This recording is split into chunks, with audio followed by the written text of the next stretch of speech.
5 cinema ചെയ്യുമ്പോൾ 500 cinema ചെയ്തതിൻ്റെ range പ്രതീക്ഷിക്കരുത്. വരുന്ന റോൾസല്ലേ ചെയ്യാൻ പറ്റും. ഇതേപോലെ ഓരോരോ വർക്ക് കഴിയും തോറും വേറെ വേറെ ടൈപ്പ് റോൾസ് വരും. അതിൽ പൊട്ടൻഷ്യൽ തെളിയും. മുൻപ് അഭിനയിച്ച കഥാപാത്രക്കാര് ഗോകുലേട്ടന് ഭയങ്കര മാറ്റമാണ് ഈ സിനിമയിൽ വന്നിട്ട്. ഭയങ്കര ബോൾഡായിട്ട് ഫീൽ ചെയ്തു നമുക്ക്. ഒരു ആക്ടർ, ഗോകുൽ സുരേഷിന്റെ ആക്ടറും വളർന്നുകൊണ്ടിരിക്കുകയല്ലേ.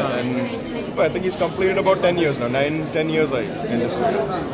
എല്ലാ ആക്ടേഴ്സിനെ പോലെയും ആ ഒരു എക്സ്പീരിയൻസ് വരുമ്പോൾ പിന്നെ വേറെ നമ്മൾ 5 സിനിമ ചെയ്യുമ്പോൾ 500 സിനിമ ചെയ്തതിൻ്റെ റേഞ്ച് പ്രതീക്ഷിക്കരുത്. As a performer and also as characters, നമ്മൾ ചെയ്തിരിക്കുന്ന ക്യാരക്ടേഴ്സ് വരുന്ന റോൾസല്ലേ ചെയ്യാൻ പറ്റും. ഇതേപോലെ ഓരോരോ വർക്ക് കഴിയും തോറും വേറെ വേറെ ടൈപ്പ് റോൾസ് വരും. അതിൽ പൊട്ടൻഷ്യൽ തെളിയും. ഇങ്ങനെ എൻ്റെ ചേട്ടന്മാരി മാത്രമല്ല, പല ആക്ടേഴ്സും ഇങ്ങനെ തന്നെയാണ് വന്നിട്ടുള്ളത്. അതുകൊണ്ട് ഇപ്പോൾ ഉണ്ടാവുന്ന, അതായത് ഇപ്പോൾ അംഗീകാരം ഉണ്ടാവുന്നേ ഉള്ളൂ. എൻ്റെ അഭിപ്രായത്തിൽ എൻ്റെ ചേട്ടൻ ഇതിന് മുന്നേയും വളരെ നല്ല പെർഫോമറാണ്. ഇപ്പോൾ അംഗീകാരം കൂടുതൽ കിട്ടും. എൻ്റെ അനിയൻ പറഞ്ഞ ഈ ചേട്ടനെ ഈ നാട്ടിലെ മലയാളികൾക്കൊക്കെ പണ്ടും ഭയങ്കര ഇഷ്ടമാണ്, ഇപ്പോഴും ഭയങ്കര ഇഷ്ടമാണ്, ഇനി അങ്ങോട്ടും അങ്ങനെ ആയിരിക്കും. അത് ചേട്ടന് സിനിമകൾ കിട്ടുന്നില്ല അല്ലെങ്കിൽ അംഗീകാരങ്ങൾ കിട്ടുന്നില്ല എന്നുള്ളത് വേറെ സംഭവം.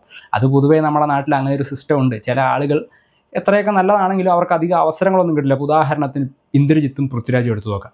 മെജോറിറ്റി മലയാളികൾക്കും അറിയുന്ന കാര്യമാണ് പൃഥ്വിരാജിനേക്കാൾ നല്ല നടൻ ഇന്ദ്രജിത്താണെന്ന്. പക്ഷേ അവസരങ്ങളുടെ കാര്യം നോക്കിക്കഴിഞ്ഞാൽ പൃഥ്വിരാജിന് കിട്ടുന്ന അത്രയും ഹൈപ്പും അവസരങ്ങളും ഒന്നും ഇന്ദ്രജിത്തിന് കിട്ടിയിട്ടില്ല ഇത്രയും കാലം വരെ. അതിൻ്റെ അർത്ഥം മലയാളികൾ ഇന്ദ്രജിത്തിനെ അംഗീകരിക്കാഞ്ഞിട്ടാണോ? അല്ല, ചില ആളുകളുടെ ഭാഗ്യക്കേട് കൊണ്ട് അങ്ങനെ സംഭവിക്കുന്നു എന്നുള്ളതേ ഉള്ളൂ.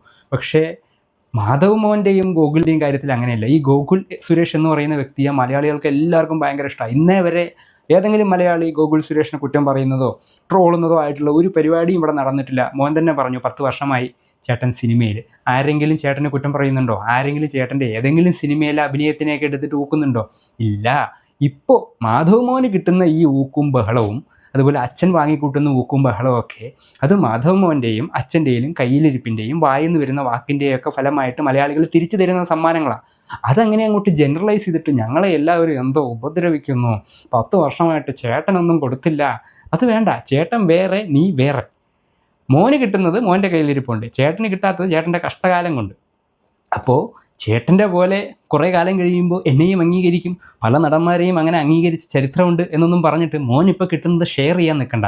ഇപ്പോൾ കിട്ടുന്നത് ഫുള്ള് മോനുള്ളതാണ്, മോനെ അവകാശപ്പെട്ടതാണ്, മോനത് കൊണ്ടേക്കോട്ടോ.